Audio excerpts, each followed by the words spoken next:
उसने मुझे बुलाया, उसने कहा तुम हिंदू हो? मैंने कहा नहीं। कहता मेरे साथ आओ। मैं उसके साथ चला गया। वो मुझे 2-4 गलियां ले जाके छोटे से कमरे में ले गया। उसने दरवाजा बंद कर दिया। उसने कहा देखो तुम हिंदू हो। मैंने कहा आप क्यों कहते हैं ये? कहने लगे, उसने कहा देखिए आपके कान छिदे हुए हैं।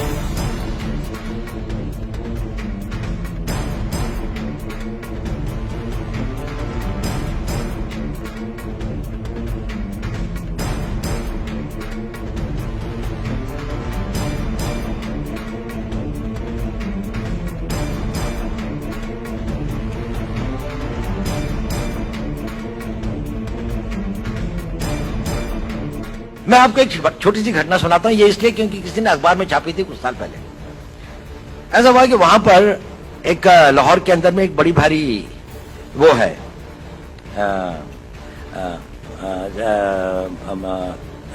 औलिया की एक मजार है जिसपे बहुत सारे लोग आते हैं।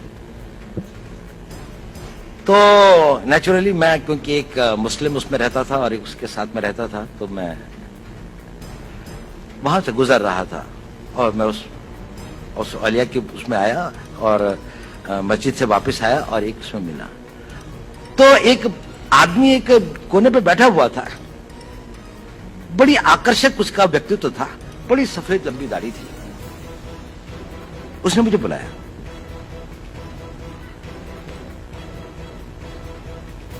उसने कहा तुम हिंदू हो?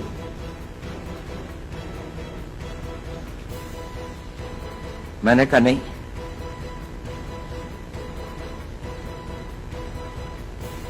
कहता मेरे साथ आओ। मैं उसके साथ चला गया। वो मुझे 2-4 गलियां ले जाके छोटे से कमरे में ले गया। उसने दरवाजा बंद कर दिया। उसने कहा देखो तुम हिंदू हो। मैंने कहा आप क्यों कहते हैं ये? कहने लगे, उसने कहा देखिए आपके कान छिदे हुए हैं। अब पता नहीं, बचपन में हमारे यहाँ एक प्रथा है, मैं जहां का रहने वाला हूं, कि कानों को छेदने के एक कर्ण वेदन का एक वो होता है, एक वो है। अब शायद कम हो गई है, लड़कों की नहीं, अब लड़कियों की होती है, लेकिन मेरे टाइम पे लड़कों की भी होती थी।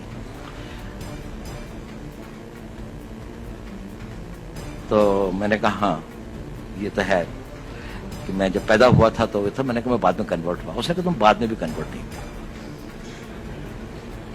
खैर उसने कहा कि इसकी प्लास्टिक सर्जरी करवा लो, इस तरह से घूमना ठीक नहीं है। मैंने कहा अच्छा। खैर वो मैंने करवा ली या नहीं करा, इसके बाद में भी है, दिखाई देते हैं, कम दिखाई देते हैं पर दिखाई देते हैं। लेकिन मैंने कहा ये बताइए, इतनी सूक्ष्म दृष्टि और इतना नहीं, मैंने नहीं कहा, उसने कहा। उसने कहा देखो पता है मैंने ऐसा क्यों कहा? मैंने कहा क्यों? उसने कहा क्योंकि मैं भी हिंदू हूं।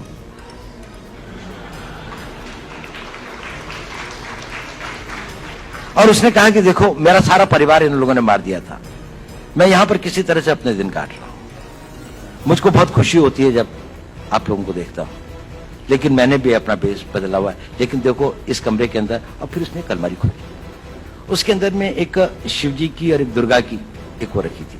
उसने कहा देखो मैं इनकी पूजा करता हूं, लेकिन बाहर जाकर मस्जिद के अंदर में सब लोग मेरे को यहाँ का एक रिस्पेक्टेड उलेमा समझ लीजिए, उलेमा तो नहीं लेकिन वो समझ लीजिए, मतलब रिलीजियस मैन की तरीके से वो करते हैं।